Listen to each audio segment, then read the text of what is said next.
Boa tarde, irmãos. Nós estamos recebendo hoje, como eu disse, com muita alegria, Sidney Fernandes. Sidney é um grande companheiro nosso, que tem nos ajudado em muita coisa. É orador e escritor espírita, trabalhador do SEAC, Centro Espírita Amor e Caridade da cidade de Bauru, onde ele mora.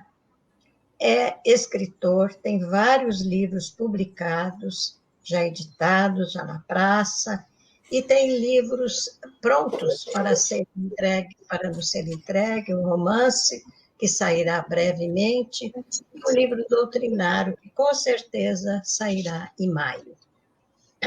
É, portanto, um grande divulgador da doutrina, não só pelas palestras, pelos cursos que ele faz lá em Bauru, e também pelas palestras que faz em muitos lugares, não é só para nós, ou em Bauru, em qualquer lugar que for solicitado.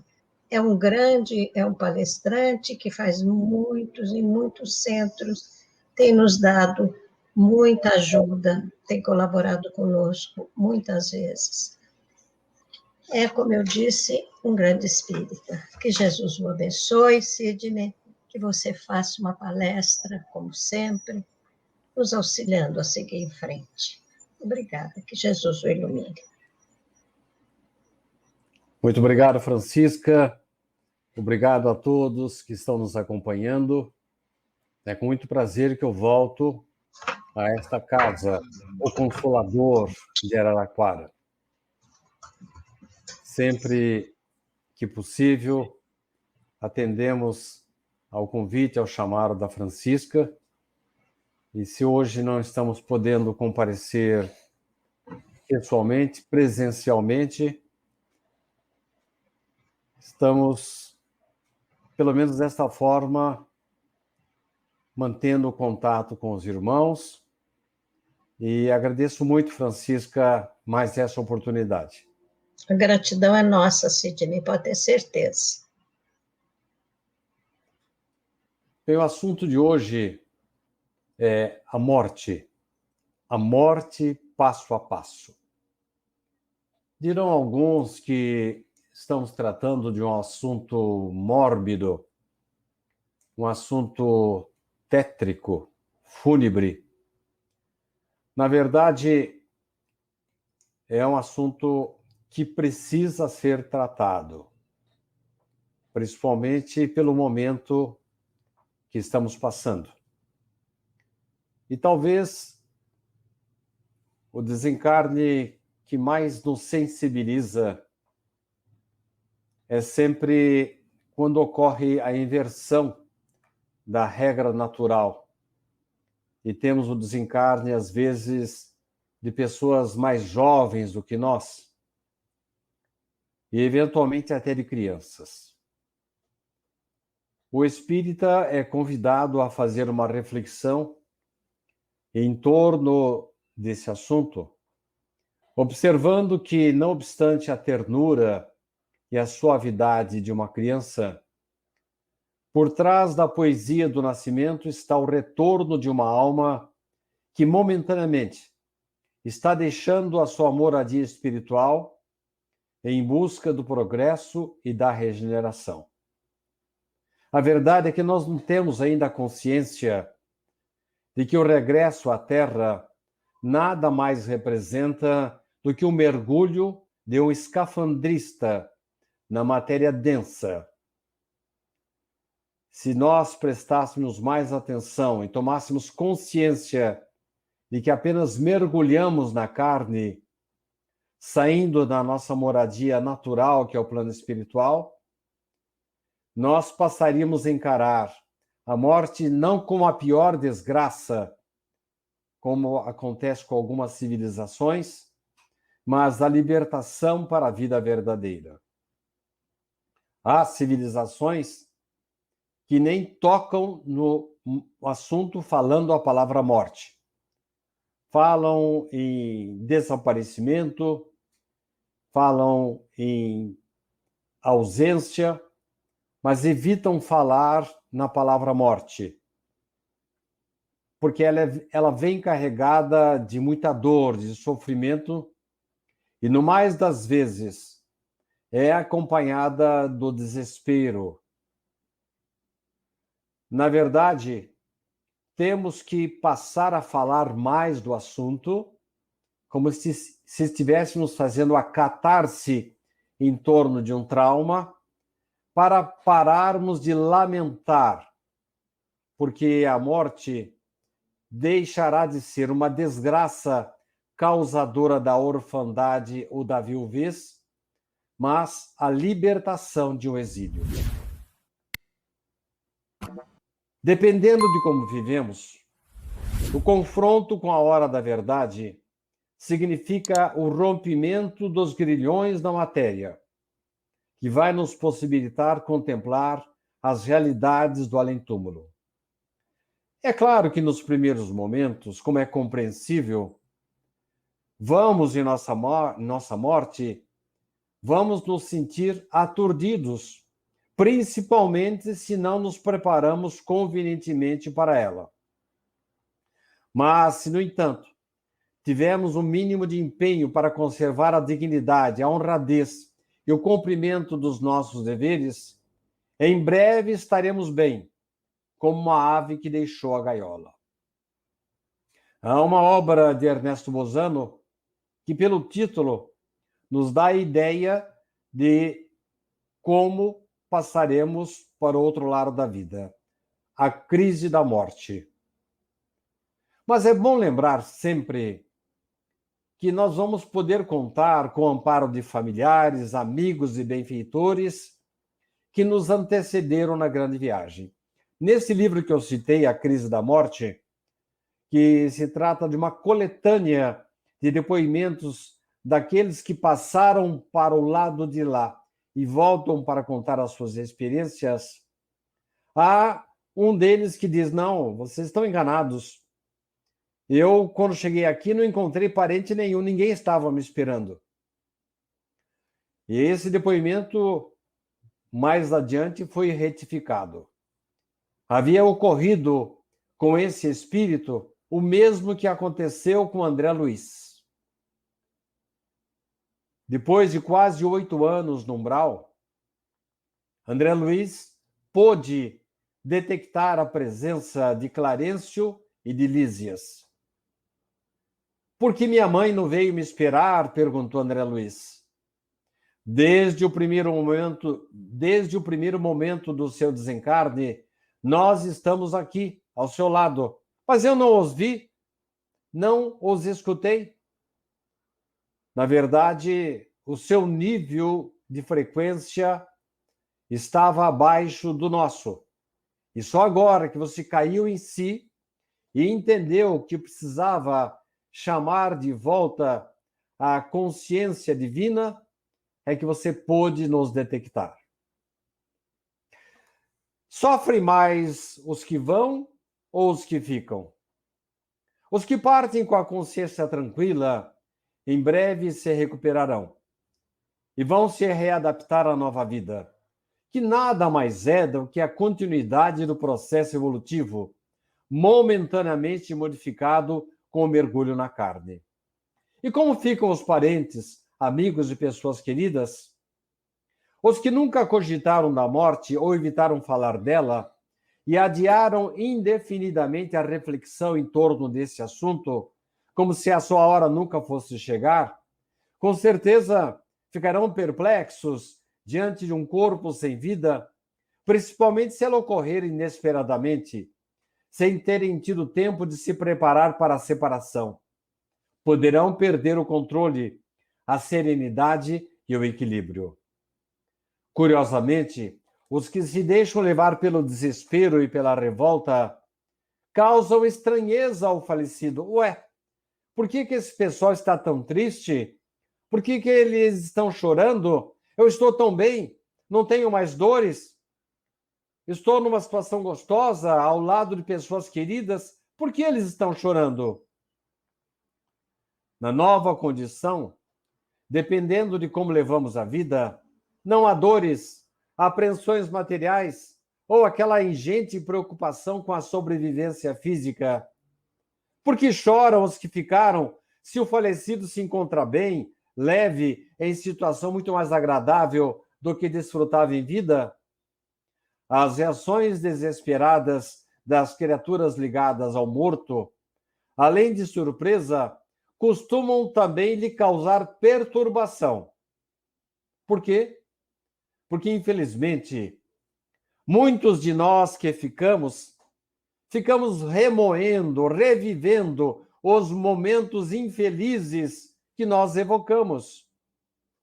É nessa hora que a crença bem vivida, a resignação trazida pela oração e pela fé na sobrevivência da alma passam a ter fundamental importância, pois são valiosos elementos de sustentação emocional. Nós temos que nos preparar para a morte nossa e a eventual partida abrupta de nossos entes queridos, na certeza de que mais cedo ou mais tarde estaremos nos campos da imortalidade. A verdade, caros irmãos, é que todos nós não nos preparamos adequadamente.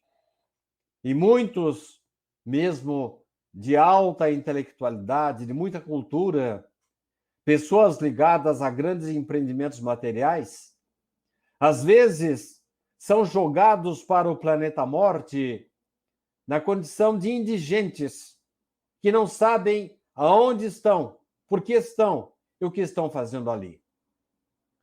Mas, então, essa situação de você estar melhor ou pior depende da sua fé? De uma certa forma, sim. Porquanto há pessoas que nascem com a fé inata. Ainda que venham a professar determinada doutrina religiosa, não dependem dela para se manter conectados com a espiritualidade.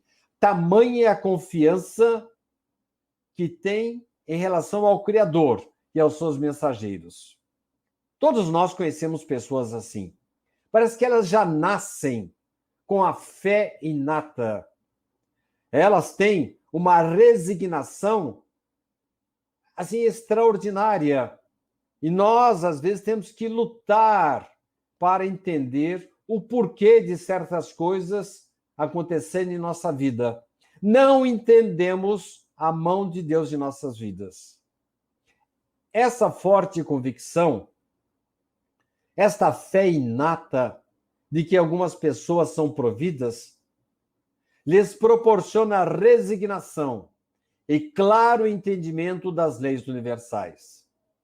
São providos do que costumamos chamar de profunda fé. Nada as abala. Mas como ter esse dom? Como ter essa fé? Será que essas pessoas são privilegiadas, escolhidas a dedos por Deus? Negativo. Todos somos iguais perante Deus.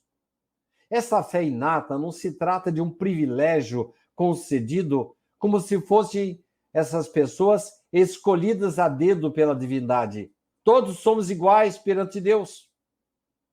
Provavelmente, no passado, essas criaturas vivenciaram situações difíceis que as levaram a cultivar com afinco a ligação com a espiritualidade. Muitos sofreram, apegaram-se à religião como se fosse uma tábua salvadora. Criaram um caminho para a sua espiritualização e puderam vencer e superar as tormentas. Quando voltam para esta vida, já nascem com uma inabalável convicção. Parece que já nascem sabendo, não por indébita concessão, mas por méritos adquiridos de muita devoção e persistência. Essas criaturas, por muito terem sofrido e por agora aceitarem as coisas de Deus, falam da continuidade da vida com naturalidade, segurança, certeza. É uma questão de fé? Sim. mas uma fé calcada na plena consciência da grandiosidade da vida, que não dispensa a razão. Uma fé baseada em fatos vividos nesta e em vidas anteriores. Será que só essas pessoas podem ter essa fé inabalável? Não. A fé, antes de mais nada, é uma questão de exercício. É uma questão de orar, aceitar, resignar-se às coisas que não podem ser mudadas. Trata-se de um exercício diário, à noite, como diria Santo Agostinho, nós passarmos em revista tudo que fizemos durante o dia. E a cada dia que passa, aceitarmos a necessidade de melhorarmos o que fomos no dia anterior. Isso naturalmente vai atrair espíritos superiores, benfeitores, que vão conduzir o nosso pensamento, as nossas atitudes e o nosso discernimento. É assim que nós exercitamos esta fé inabalável e duradoura. Aí vem uma pergunta feita geralmente pelos não espíritas. Será que os espíritas têm esse privilégio? Será que eles são providos dessa fé inabalável? Não apenas os espíritas. Seria uma inadmissível presunção atribuir apenas aos seguidores do espiritismo o equilíbrio e a serenidade diante da morte. Inúmeros profitentes de outras crenças são dotados desse mesmo comportamento, inexplicável para alguns, perfeitamente entendível para os que se iniciam nos passos da espiritualidade. E a comunicabilidade com os mortos ajuda? Aí estamos falando agora de espíritas e de irmãos de outras crenças, como a Umbanda, a Quimbanda, o Candomblé, ou mesmo outras crenças que aceitam a comunicabilidade com os mortos. Como que eu faço para conhecer um país desconhecido? Antes de viajar, eu vou me comunicar com as pessoas que vivem lá. Vou ler os seus relatos, as suas mensagens. Vou perguntar se eu quero ir para um país estranho. Está fazendo frio aí? Que roupa eu devo levar? Que tipo de comida vocês têm? Como que é o idioma de vocês? Será que eu vou conseguir me hospedar em algum lugar? Enfim, uma série de informações que vão minimizar o nosso desconforto quando viajarmos para o outro país. É exatamente isso que vai acontecer conosco em relação ao novo continente espiritual. É um outro país. Quando eu consigo me comunicar com os outros habitantes, lendo os seus relatos e mensagens, nós vamos conseguir, aqueles que se prestam a conversar conosco, aqueles que já passaram para o outro lado da vida, vamos obter preciosas informações de como é o lar de lá. Esses relatos sustentam a convicção espírita na sobrevivência do espírito. Diante de incontestáveis provas daqueles que já partiram e agora recebem a permissão de voltar para dar os seus testemunhos inquestionáveis. Há também um outro método que está ao alcance de todos nós, espíritas, não espíritas, que nos vai dar, assim, uma possibilidade intuitiva de saber da continuidade da vida, o sentimento. Quem ama pode detectar a presença imperecível da criatura amada. É como se fosse, assim, um sexto sentido que faz com que a gente perceba e permute impressões sublimes com aqueles que já partiram, na certeza de um breve reencontro. A verdade, caros irmãos, é que nós temos essa possibilidade de comunicação com o outro lado da vida toda noite, quando nos desdobramos através do sono, quando nos encontramos com os familiares queridos. Quantos de nós acordam de manhã, como diria meu pai, parece que vimos o passarinho verde, uma alegria assim, que não dá para explicar o porquê. É porque nós nos encontramos com esses familiares queridos. E, infelizmente, o véu do esquecimento acaba turvando a nossa memória, as nossas lembranças, mas o sentimento fica. Além disso, temos as chamadas EQMs. Pessoas ligadas a doentes que sofrem paradas cardíacas têm a oportunidade de descrever o contato dessas criaturas, que elas saem daqui, elas, abre aspas, morrem e voltam para contar a história. Eu passei alguns segundos fora do meu corpo, mas encontrei meu pai, eu vi como que é o outro lado, vi uma porta, vi um cenário maravilhoso, uma paisagem gostosa, um clima muito gostoso e voltei. Elas trazem relatos assim, muito significativos, muito correlatos, semelhantes, análogos aos que nós obtemos através das comunicações mediúnicas. Então, não é apenas o espírita, aquele que se comunica com os mortos pelas vias mediúnicas, mas também aquele que vivencia ou acompanha uma experiência de quase morte, e todos nós, quando temos a oportunidade de sonhar com os nossos entes queridos. Mas nós estamos falando em comunicação com os mortos. Os mortos se comunicam com os vivos? Todas as pessoas são dotadas, em maior ou menor grau de sensibilidade, de uma possibilidade, de uma sensibilidade que lhes permite colocar-se em contato com os espíritos de pessoas mortas. Estudos metapsíquicos atestam a possibilidade de telepaticamente nós nos comunicarmos com pessoas vivas. Ora, as pessoas que morrem perdem essa possibilidade de forma nenhuma.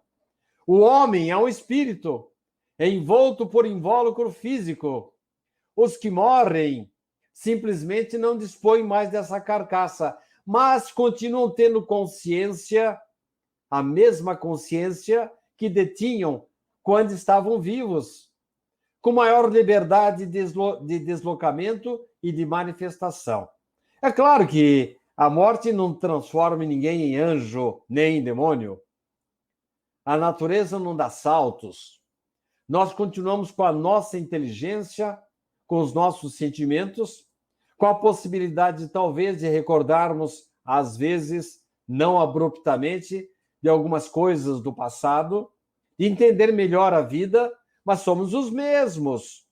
Temos os mesmos méritos, as mesmas vontades, e não somos colocados em compartimentos estanques que nos impedem de deslocamento ou de manifestação. Os que partem para outra vida continuam nos amando e se preocupando conosco. É natural que procurem meios para se comunicar conosco, que ficamos por aqui. Aí vem uma dúvida. A mediunidade pode ser encontrada nos evangelhos? A sensibilidade mediúnica sempre existiu. Há inúmeros registros históricos de fenômenos medianímicos nos anais da sabedoria humana. Também no Evangelho de Jesus, encontramos pontos expressivos que demonstram a autenticidade da atividade dos médiuns, principalmente no livro Atos dos Apóstolos. Quer dizer, então, que a mediunidade não foi criada, inventada pelo Espiritismo? A partir do surgimento do Espiritismo, com o ordenamento e a catalogação das informações que Allan Kardec obteve dos espíritos, médiuns notáveis de todas as partes do mundo passaram a dar publicidade a centenas de comunicações de pessoas que partiram para o além, mas com incontestáveis provas de autenticidade. São nomes, circunstâncias, dados que somente eles tinham conhecimento e, principalmente, o modo de se expressar.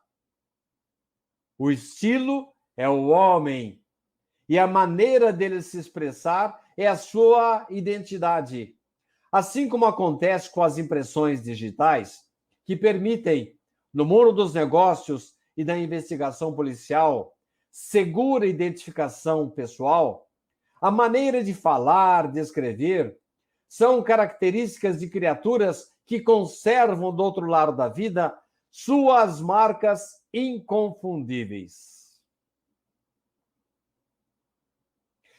Por que tanta gente preocupa-se com a morte? Nós, aqui da civilização ocidental, consideramos a morte como algo tétrico, terrível, a pior desgraça que nos possa acontecer. Com isso, a morte às vezes é ignorada, esquecida e raramente cogitada. Raros são os que se preparam adequadamente, sem se preocupar de onde vieram, porque vivem aqui na Terra e para onde vão depois da morte. Preocupam-se com o imediato, com a satisfação de suas necessidades materiais, como se nunca fossem morrer. Consideram assim a morte algo remoto, distante e que jamais deveria acontecer. Mas a verdade, caros irmãos, é que ela acontece fatalmente e deveria merecer nossas reflexões em preparação para a nossa morte e a dos familiares queridos. O que é a morte?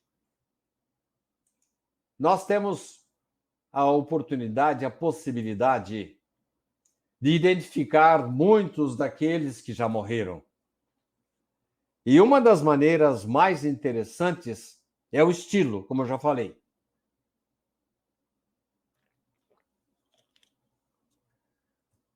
Aqueles que conhecem a poesia sabem como é difícil escrever uma poesia dentro da métrica, da rima, da quantidade de versos, de palavras. É uma coisa complicada. E quando se trata de um grande poeta, como, por exemplo, Castro Alves, o maior romântico, o maior poeta romântico de todos os tempos, o chamado poeta dos escravos. E quem leu Espumas Flutuantes, Navio Negreiro, sabe do que eu estou falando. Pois bem, eu vou lhes trazer 2 versos apenas de uma poesia de Castro Alves, recebida por Chico Xavier. O que é a morte? Se às vezes se te afigura que sua foice impiedosa, horrenda, fria, orgulhosa, que espedaça os teus heróis, verás que sou a mão terna, que abre abismos profundos e mostra bilhões de mundos e mostra bilhões de sóis. Conduzo seres aos céus, à luz da realidade, sou ave da liberdade, que ao lodo da escravidão venho arrancar os espíritos, dou corpos às sepulturas, dou almas para amplidão. Notem, caros irmãos, essa extraordinária poesia de Castro Alves, que voltou da morte com seu mesmo estilo, a sua mesma verve, é o exemplo marcante da imortalidade da alma. Ele nos traz, em 2 versos, sinteticamente, a sua visão da morte.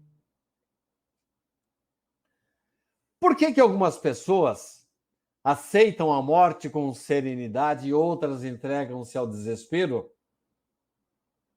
Mais do que uma questão de maturidade, de cultura, a instintiva confiança em Deus, que tudo provê e escreve sempre certo, confere absoluto equilíbrio àquele que vê na morte apenas breve separação.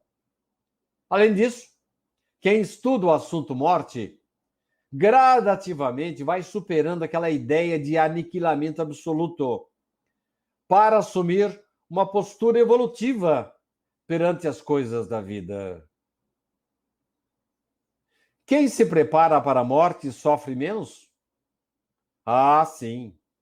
Quem compreende melhor a problemática da morte sofre menos, pois aprende a aceitá-la com esperança e serenidade. Ao contrário, aquele que se comporta com rebeldia, sem resignação e não se conforma com as leis divinas, sofre mais. Quando passamos a aceitar com convicção que a vida continua, que nossos amados estão apenas ausentes, como quem mudou para outro país, nós tendemos a enfrentar a separação com serenidade, na certeza do reencontro. Mas quer dizer, então, que acaba o sofrimento? É claro que não. Quando nos separamos de um ente querido, sentimos uma espécie de amputação psicológica. Quando passamos por algum trauma físico, precisamos de algum tempo para adaptação. Então, como sofrer menos? Assim ocorre com a morte. Se entendemos que se trata da vontade de Deus, que precisa ser entendida e aceita, passamos a ter maior resignação, maior compreensão do problema e nos mantemos na serenidade. É bom dizer também, caros irmãos, que muitos de nós ainda não entendeu como é importante o tempo. O tempo é essa situação mágica, essa vara de condão que nos permite, desde que nos apeguemos a Deus, ao trabalho, ao bem e principalmente à oração, o tempo faz aquela eterna magia, aquela transformação que vai gradativamente cauterizando e curando as nossas feridas da alma. Principalmente quando estamos imbuídos da profunda convicção de que daqui a pouco estaremos ao lado, lá na espiritualidade, ao lado das pessoas que nos antecederam. Bom, então quer dizer, pelo que você está falando, nós não devemos chorar quando perdemos um ente querido? Não, mas é natural, é absolutamente natural que nos sintamos tristes com a partida de um ente querido. Principalmente, como já falei no começo, quando ocorre a inversão do ciclo natural da vida, em que filhos partem antes dos pais. O choro e a saudade fazem parte do processo de ressignificação da vida, quando a criatura que amamos nos antecede na grande jornada. E não obstante, buscamos, assim com muita energia, muita força, com sacrifício às vezes, tentamos retomar as nossas atividades normais.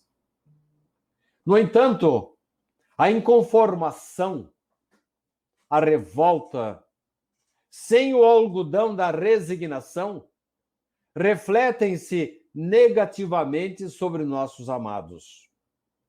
Crianças, principalmente, são imediatamente atendidas pelos protetores espirituais e não entendem a nossa tristeza. Afinal de contas, elas estão bem, libertas, dispõem de excelentes perspectivas na espiritualidade, sem as dores e os incômodos da vida física.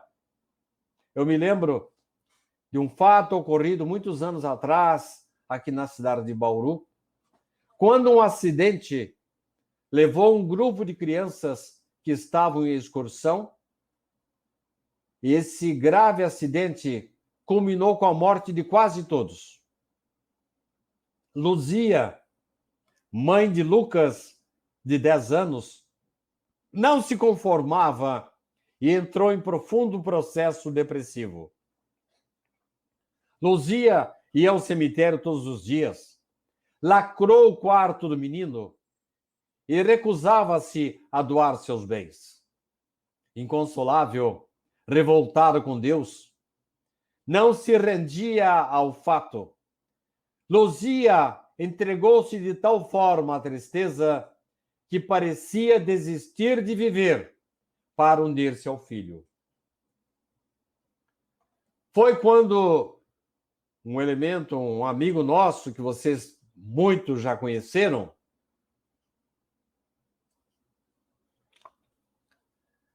compareceu até a casa de Luzia, que não era espírita. Levou a ela o consolo, a orientação, dizendo a ela: minha filha, eu tenho que lhe contar a história de uma mãe que estava agindo da mesma forma que você e acabou cometendo suicídio para ir atrás do seu filho.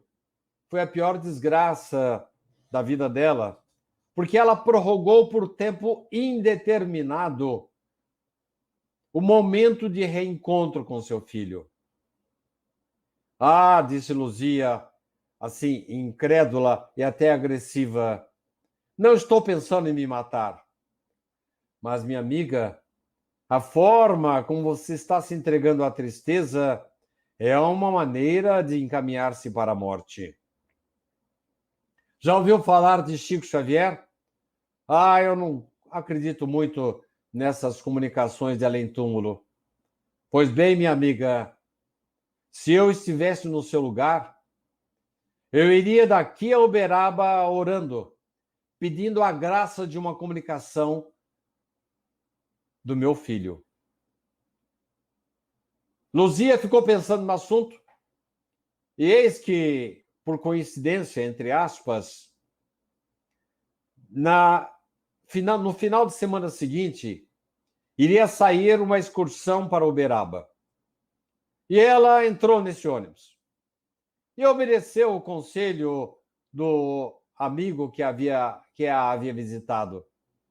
Foi daqui a Uberaba, debulhando o seu terço e orando para, quem sabe, obter algum consolo, alguma explicação para a sua terrível perda. Nós sabemos que obter uma comunicação dos nossos entes queridos através do Chico não era tarefa fácil. Eu já estive fazendo uma estatística das aproximadamente 300 mães que compareciam na sexta-feira e no sábado em Uberaba. Apenas cerca de 10%, 30%, 10%, 20% no máximo, conseguiu uma comunicação dos seus filhos. Mas Luzia conseguiu. E eis que a 10ª carta lida por Chico assim dizia: por que essa tristeza, mãe Luzia? Estou com vovô Ernesto e vó Cacilda e tenho acompanhado todo o esforço da tia Alice para trazer a senhora de volta à vida. Abra, areje meu quarto, doe minhas coisas. A sua tristeza está me fazendo muito mal. Ela está me contagiando e me entristecendo também. Luzia entendeu a mensagem, sensibilizou-se, chorou diante do Chico, mas em seguida sentiu-se renovada. Passou a respirar a longos haustos, não mais na toada do desespero, mas na pauta de uma suave brisa de esperança. Ela seguiria rigorosamente os conselhos do filho e tomaria todos os cuidados possíveis para não mais contagiá-lo com a sua tristeza. Na semana seguinte, Luzia estava na creche mantida pelo centro espírita aqui de nossa cidade e levava com ela não apenas as preciosas roupas de Lucas para a doação, mas o coração revigorado, confiante no glorioso porvir que seu filho havia lhe revelado. Nossos amados que partiram desta vida não estão em compartimentos estanques e distantes, torcem por nós, preocupam-se com nossas vidas e, quando lhes é permitido, vêm ao nosso encontro com a sua gloriosa mensagem de imortalidade. Nós podemos, inadvertidamente, permanecer de luto por tempo indeterminado. Eles não.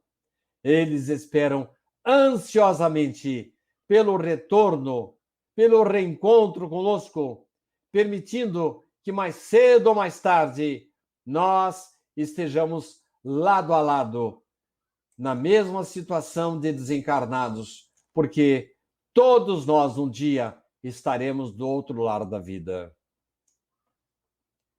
Mas como eu falei no comecinho da nossa conversa, parece ser mais difícil aceitar a morte de uma criança.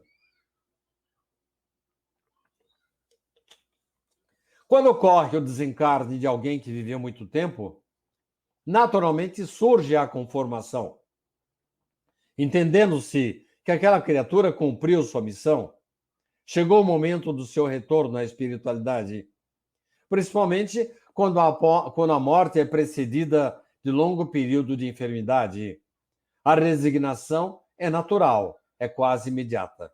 O mesmo não acontece diante da morte de crianças ou jovens, porque geralmente consideramos esse fato de forma errônea, como se do ponto de vista espiritual estivéssemos tratando de criaturas ingênuas e imaturas. Nós sabemos hoje que por trás de cada espírito há experiências pretéritas. Nós não nascemos com a concepção.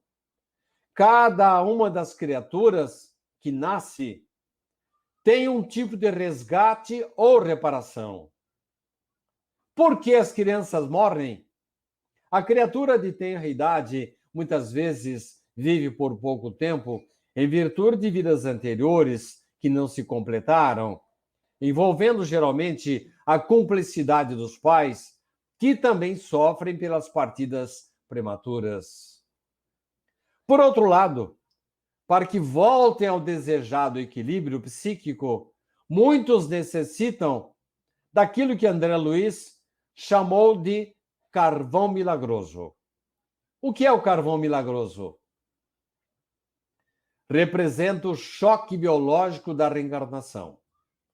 A mudança existencial e o necessário esquecimento do passado, naturalmente provocados pela encarnação, pelo mergulho na carne, são valiosos instrumentos de reformulação de paixões e fixações originadas em fracassos do passado. Há também os casos daqueles que foram lançados à espiritualidade com graves desajustes perispirituais, provocados pelo suicídio, pela imprudência ou por venenos que vêm de fora para dentro, ou daqueles que surgem de dentro para fora, ambos originados de abusos do corpo ou abusos da alma. Porque não podemos considerar como suicídio apenas o fato de atentarmos diretamente contra a vida, mas quando comemos demais, bebemos demais, aspiramos substâncias tóxicas, nós estamos envenenando e desrespeitando o nosso corpo físico. E por outro lado, quando espargimos, jogamos para fora a nossa mágoa, o nosso ódio, o nosso ressentimento, a nossa maledicência, o nosso palavrão, a nossa inconformação com a vida, nós estamos nos comprometendo, tanto espiritual como fisicamente. Não deixa de ser uma espécie de suicídio indireto. Por que crianças têm uma breve experiência? De toda forma, a breve experiência, embora lamentada, pode funcionar como válvula de escoamento de impurezas, com vistas a melhores condições e experiências futuras. Essas experiências vão atuar como desagradáveis, mas necessárias intervenções cirúrgicas, a fim de limparmos, extirpar de nós organismos deletérios que anuviam, que comprometem a nossa constituição perispiritual. Há aquelas também que cometeram crimes contra a infância no passado, plantaram más sementes e agora voltam para colher as suas amargas colheitas. E há também, como diz Allan Kardec, a responsabilidade dos pais. Mesmo que a morte da criança seja em tenra idade, sem que praticamente haja despertado para a vida física, sempre há benefícios para o espírito e para os pais. Seja porque eles no passado separaram filhos de seus genitores ou porque recusaram a paternidade. Espíritos de crianças são castigados ou educados. É preciso desconsiderar a hipótese de castigo divino. Ninguém é castigado por Deus, nem é punido, porque a lei divina não é punitiva, ela é educativa. No futuro, veremos não apenas o presente, mas também os comprometimentos do passado daquela criatura. Então vai ficar mais fácil, mais lógico nós aceitarmos estas situações dos desígnios divinos. Todos nós, caros irmãos, estamos nesta situação de leitura, de aprendizado de tudo que acontece em nossa vida. Todos nós precisamos efetivamente fazer o melhor para que, ao chegarmos do outro lado da vida, tenhamos plena consciência de que estamos dentro de um circuito, de um ciclo evolutivo que vai nos trazer a grande possibilidade de continuidade da vida, do trabalho, porque assim vamos aprendendo gradativamente a aceitar os desígnios divinos. Benfeitores espirituais podem ter breve existência terrena? Eu quero encerrar a nossa conversa desta tarde lhes trazendo uma experiência bem interessante que nos foi outorgada por Richard Simonetti em uma de suas obras. É a história de Flávio e Ernestina. Flávio e Ernestina eram tutelados de Olegário, que os acompanhava há muito tempo. O mentor começou a se preocupar com o casal, porque eles estavam assim se distanciando cada vez mais dos seus compromissos espirituais.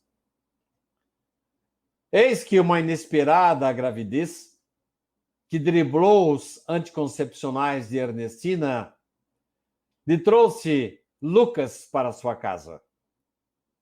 Quando o menino nasceu, tornou-se imediatamente centro das atenções e alegria da família. Lindo, forte, calmo, sorridente, Lucas parecia um verdadeiro santinho.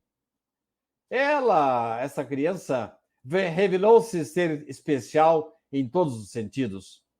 Não se sabia o que chamava mais atenção em Lucas: a precocidade, a inteligência ou o carinho que a criança tinha para com seus familiares. Era um anjinho do céu a iluminar a escuridão da terra. A vinda do menino, verdadeiro missionário, apagou o antigo empolgamento dos pais pelos programas vazios. Havia um programa muito mais empolgante agora: curtir o filho querido. Dava gosto de ver a vocação de Lucas para a fraternidade, a sua sensibilidade perante os sofrimentos alheios e a sua responsabilidade. Foram tempos inesquecíveis para Flávio e Ernestina. Infelizmente, para os olhos humanos, ocorreu uma tragédia. Lucas adoeceu subitamente e precisou ser internado com urgência. Depois de vários exames, o diagnóstico terrível: meningite meningocócica do tipo B, a mais grave. Em poucas horas, o menino faleceu. A partir daí, Flávio e Ernestina passaram a se comportar como sonâmbulos, vivendo interminável pesadelo, incapazes de voltar à normalidade. Ah, mas o tempo repetiu o eterno milagre, recompondo neles a vontade de viver. No entanto, Flávio e Ernestina, depois da passagem de Lucas, nunca mais seriam os mesmos. Haviam perdido as ilusões. Festas, bailes, viagens, passeios, jogos, vida social, não mais os encantavam. Haviam perdido o sabor. Felizmente, conheceram a doutrina espírita, que lhes trouxe informações sobre a vida além da morte e a perpetuidade das ligações afetivas com os nossos entes queridos. Convidados, aceitaram participar de serviços assistenciais, devotando-se a crianças carentes. Parecia que Lucas estava junto deles. Parecia não. Estava realmente ao lado deles, prestando carinhosa assistência. E eu tenho a impressão de que você, que está me ouvindo agora, vai me perguntar: então, quem era Lucas? Olegário, por amor e responsabilidade ao casal Flávio e Ernestina, partira para o sacrifício e pedira breve mergulho na carne, com a missão de arrebatá-los do perigoso sorvedouro dos enganos humanos. Aqueles que se debruçam sobre o esquife de uma criança, junto da qual sepultam suas alegrias e esperanças, precisam saber que nada acontece por acaso. Há boníssimas almas que renascem na terra para aqui permanecer por breve tempo, com o objetivo de despertar corações queridos que vacilam para cumprir compromissos assumidos. Como vemos, caros irmãos, nós estamos diante, mais uma vez, de criaturas da espiritualidade que nos trazem a possibilidade de encararmos a vida sob outro aspecto, sob outro ângulo.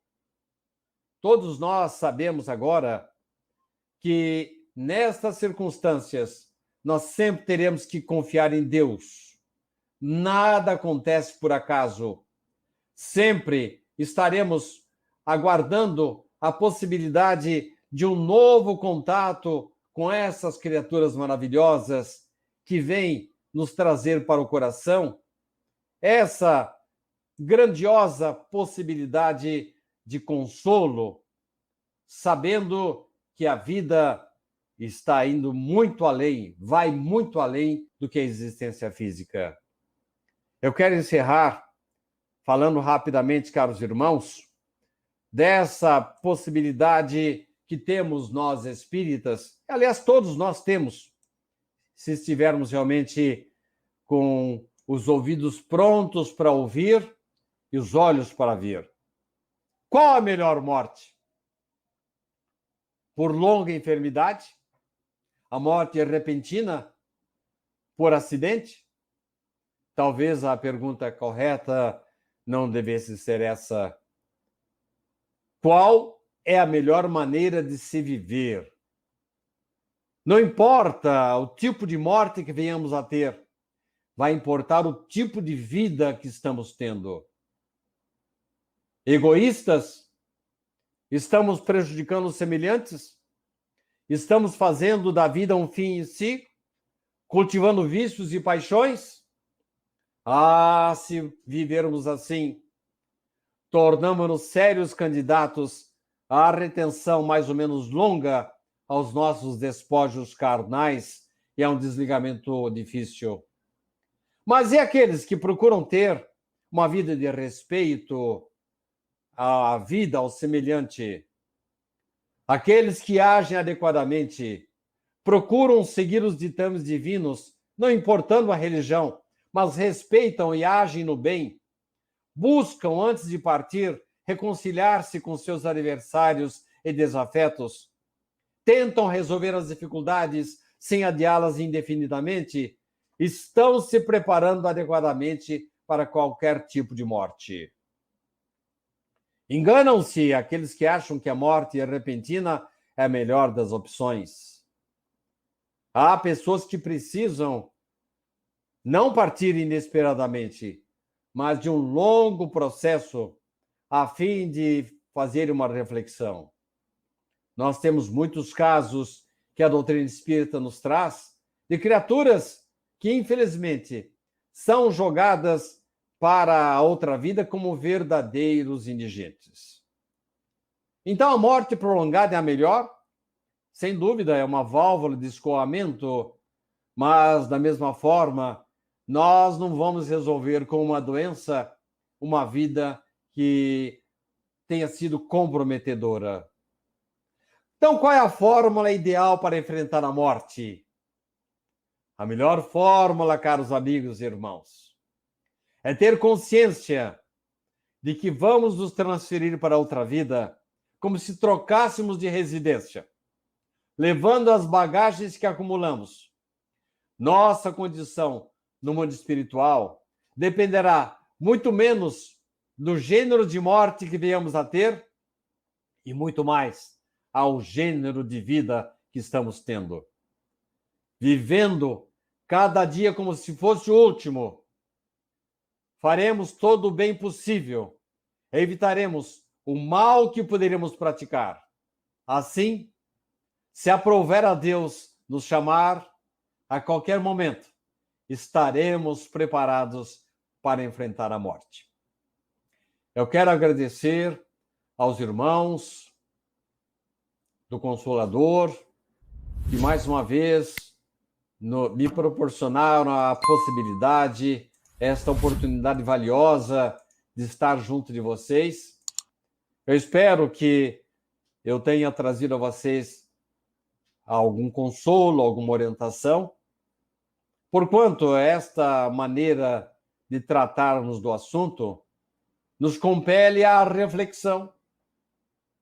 E vamos citar mais uma vez Santo Agostinho, que nos aconselha que a cada noite façamos uma breve análise da nossa vida, um balanço diário, e adquirindo, à medida que venhamos a perenizar esse tipo de comportamento, perguntando a cada noite: há alguma coisa que eu tenha feito no dia de hoje da qual eu tenho que me envergonhar? Ah, tem sim, eu preciso rever algumas coisas que eu falei e que eu fiz. Há alguma coisa que eu tenha feito no dia de hoje da qual eu tenho que me envergonhar? Olha, sabe que eu pensei muito, não é que eu esteja racionalizando, não, mas eu não encontrei nada que possa pesar na minha consciência. Estaremos aí, a partir daí, amigos e irmãos, dando os primeiros passos para o efetivo aproveitamento da vida e o devido preparo para a longa viagem que todos faremos. Muito obrigado a todos pela atenção, pelo acompanhamento, e que Jesus possa abençoar a todos nós.